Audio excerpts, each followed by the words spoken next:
Question 4. Faye buys a block of ice cube. Okay, so she bought ice cube. On a journey back home, the ice melts at a rate of, so this one is differentiation ni lah. Okay, rate change. So the rate here is 55. So cm cube per minute. So that is dv dt. Okay, cm cube per minute. So dv dt is 5.5 cm cube per minute. Am I going to write this? Answer is no, because it is reducing in size. It is melting, so it's reducing. So it's actually negative 5.5 cm cube per minute. Now determine the rate change of the side length in cm per second. So this question, the answer they want is in cm per second. Here is cm per minute. So I want you all to take note of this, because the question wants cm per second, not cm per minute. So we have to convert maybe later. So now they said the rate change of the sides. So the sides, so this one we know is a cube, right? We know it's a cube. So we can label the side.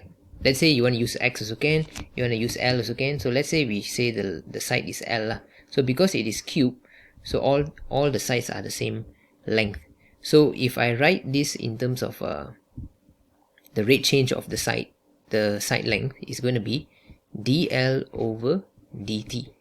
Okay, you can use your own alphabets lah, it doesn't really matter. If you use x, then it's dx over dt. Okay, it's just what you use to represent the length. So I use dl over dt. So dl over dt, the form, how do we form the equation? So we already have dv dt, right?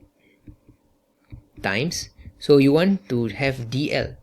dt you already found, you already have it here. So you just want dl. So dl you have to write here, and then you have to write dv here, so that you can cancel this to get dl dt. Okay, so dv dt is given, so I'm going to write here negative 5.5 cm cube per minute. Okay, never mind, I need to write the unit. So negative 5.5 times, so dl over dv, we don't have dl over dv, but we can find dv over dl. We can find this. How? By first forming the v first. V is what? The volume of the cube is length times length times length, so it's length cube.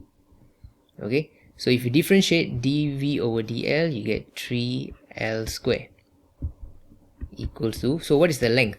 So the length they gave you here, the ice at the instant when side length is 15 cm.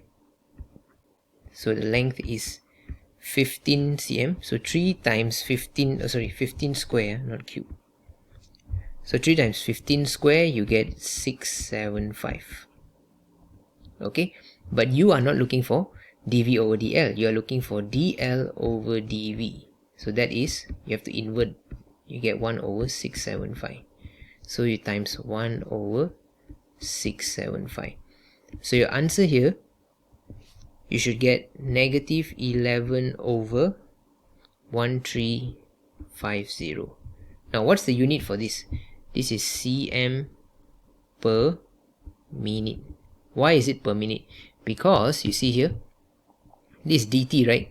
The dl, you know, all this, everything we do here is in cm. We never use meter, we never use km, we never use mm. So the length is for sure is in cm. But the t, the dt here, where we got it from? We got it from here, right? This dt. So this dt is from this given value, dv over dt, which is in minutes. So that's why your answer in the end you should get in terms of minutes. So how do you convert this to seconds? Because the question say they want cm per second. So that means you see it like this. cm per, sorry, let me rewrite. cm per minute. Okay, so you want to change the bottom one minute to second, so you must times 60. Okay, the bottom times 60, not the whole thing times 60, just the bottom here, and then you will get negative 11 over 81,000 cm per second. So this is your answer. Question 4b. So they said given that, so okay, let me rewrite here. So d dx 5 1 minus x square equals to gx. Okay, so that means gx is actually equals to the differentiation of this equation. So the question asks you to find this one. So integrate to, okay, I write based on what the question gave, plus 3 dx. So you can actually expand this, so you get integrate gx dx plus integrate 3 dx. Okay, so integrating gx, how do we integrate gx? If you differentiate 5 over 1 minus x square, you get gx. So that means you can rearrange this. Here's differentiation, right? So if shift across, it becomes integration. So that means if you integrate gx, you get this. So that means we just substitute into this. There's nothing to calculate. You don't have to differentiate or integrate anything, just substitute. 5 over 1 minus x square plus, so 3 you can actually, if you integrate, you get 3x over 1 lah, so it's equals 3x, and then don't forget to plus c, because this is what's that, indefinite integral, right? So you have to write there plus c. So you expand this, you get 10 over 1 minus x square plus 3x plus c. So this is your answer.